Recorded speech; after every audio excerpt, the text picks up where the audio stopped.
আমরা এটা লজ্জায় কোথাও বলতে পারি না।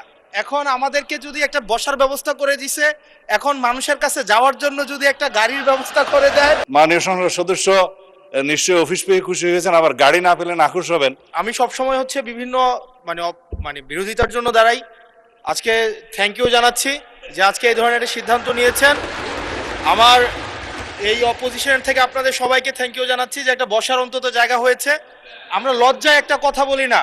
এখন এই পার্লামেন্টের সেকেন্ড মোস্ট জুনিয়র হিসেবে একটা কথা বলছি মানে আপনাদেরকে, সেটা হচ্ছে যে আমাদের একটা ইউনো মহোদয়ের একটা গাড়ি থাকে, উপজেলা চেয়ারম্যানের একটা গাড়ি থাকে, আমরা ভাড়ায় গাড়ি চালাইতে হয়।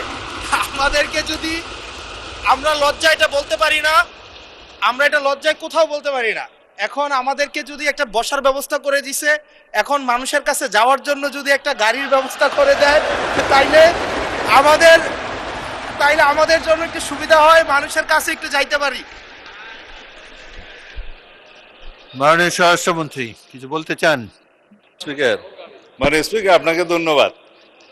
আজকে এমপিদের প্রাপ্তির পরে অপ্রাপ্তির খবরটা বলতে চাচ্ছিলাম না। আমাদের মাননীয় প্রধানমন্ত্রী যেদিন সংসদ নেতা নির্বাচিত হয়েছেন, আমাদের পার্লামেন্টারি পার্টি মিটিংয়ে প্রথমেই দুইটা অনুশাসন দিয়েছেন যে আমরা এমপিরা এই নতুন পার্লামেন্টে জনপ্রত্যাশা অনুযায়ী আলাদা কোনো সুযোগ সুবিধা নেব না। সেই হিসাবে তিনি অনুশাসন দিয়েছেন। একটা আইন আছে, এটা সংসদ বিষয়ক মন্ত্রণালয়ের অধীনে সংসদ সচিবালয় থেকেই লিড করবে। এই আইনে আমরা একটা সংশোধনী আনবো যে এই মহান জাতীয় সংসদের কোনো সদস্য আমরা ট্যাক্স ফ্রি গাড়ি নেব না।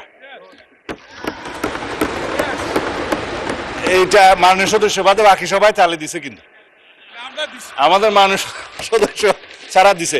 তবে সংসদ সদস্যগণ নয়, শুধু বাংলাদেশের এই সরকারের সমস্ত মন্ত্রী, সরকারি কর্মকর্তা যারা গাড়ি পায়, তেল পায়, সেটা আমরা ক্যাবিনেটে একটা ডিসিশন নিই। ইতিপূর্বে আপনারা নিশ্চয়ই নিউজ পেপারে দেখেছেন, এই ক্রাইসিসের সময় শতকরা 30% তেলের বরাদ্দ আমরা কমিয়ে দিয়েছি এবং কৃচ্ছ্রতা সাধনের উদ্দেশ্যে সরকারি কর্মকর্তাদের আপাতত লোন সুবিধা যেগুলো আছে সেটাও কাটিল করা হয়েছে ফর দি টাইম বিং।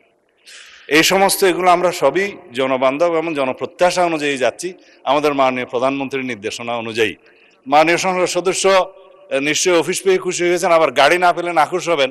তো সেই জন্য কিভাবে কি করা যায় সংসদ সদস্যদের যানবাহনের ব্যবস্থা, সেটা আলাদাভাবে আলাপ আলোচনা করে সরকারি দল বিরোধী দল একটা বিহিত ব্যবস্থা করার জন্য আমি মাননীয় প্রধানমন্ত্রীকে অনুরোধ জানাচ্ছি।